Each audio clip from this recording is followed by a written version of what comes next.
tell me a little bit about what your childhood was like? Where are you from? I was born and raised here in Winchester and part of Frederick County. I am the second of 2 children. I'm the youngest.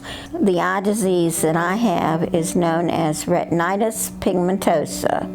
When you have this disease, you have no side vision. And if you have any vision, you just have what they call front tunnel vision. But I feel I was lucky because I did have partial sight for 34 years of my life. Your sister, did she have RP as well? Yes, yes. At that time, which was in the mid-60s, I think it was 1967, I don't know the real reasons, but we were given the opportunity to either finish our education at the blind school in Stanton, Virginia, or we could stay here and they would provide all our textbooks in large print for us to get the rest of our education. And we decided, talking to family and friends, we decided to go down to Stanton. I graduated in 1973. And I don't mean to be bragging about myself, but when I went down there, I had one goal in mind, and I came home with 2 goals. The one goal that I had in mind that I always wanted to be a part of was the National Honor Society. And I was on that for 3 years, my sophomore, junior, and senior year. And I did not know till about a week before I graduated that I was the salutatorian of my senior class.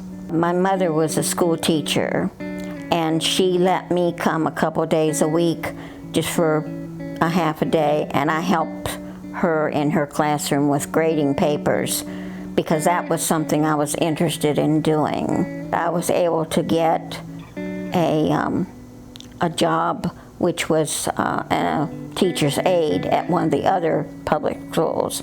And I worked at that job for 10 years, which I thoroughly enjoyed that too. But at the end of those 10 years is when my sight was beginning to really diminish. And I was having problems getting around the children and the teachers and all. My principal at that time did not want me to quit. And I really didn't want to either, but I thought for the safety aspect of it that I should. And so I quit that job at the end of November of '86. When I started gradually losing my sight between 1986 and '87, at that time I could still see some shadows and I could also tell light from dark. You know, if the sun was out but it had to be real bright, or if it was getting real dark like we were going to have a thunderstorm, I could tell that. But that was about all, and as of today, I'm not sure I can do that anymore. I don't know for sure if I was actually mad, but I was discouraged at times, and I would get upset at times, and I tell you, back then, I could not talk about without crying like I can today. But then I decided that I could either sit here at home and do nothing but watch TV or listen to the radio or play my talking books. But that was not the life I wanted for myself.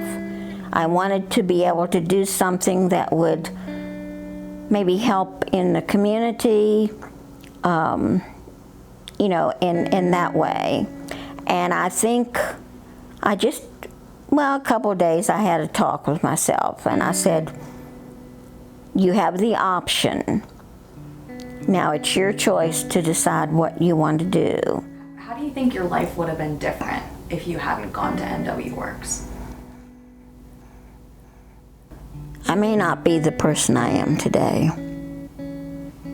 I may have had different attitude about, my blindness, and I may have given up living even. But I started February the 9th of 1987, and I've been there ever since.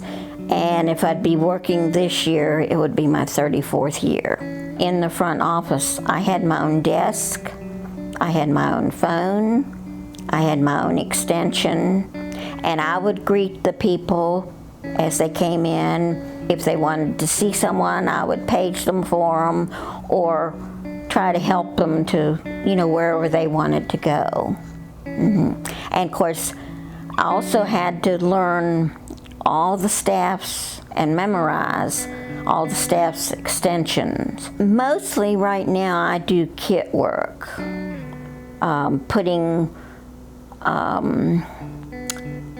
what shall I call them, items, I guess, screws and bolts mostly, in bags. And then of course they're checked after I do them, and also heat sealed and, and weighed to put in boxes, then to be sent out to the organization.